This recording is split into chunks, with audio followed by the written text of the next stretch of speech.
విధంగా నా ఓటు హక్కును వినియోగించుకున్నానో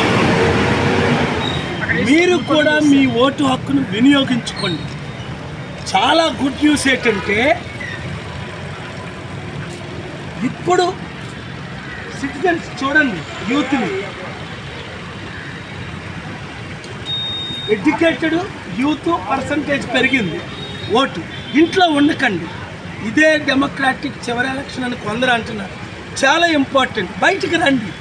మార్పు రావాలి, మార్పు కావాలని మీరు ఎడ్యుకేటెడ్ ఎందుకులే మళ్ళా వాళ్ళే వస్తారు లేదు.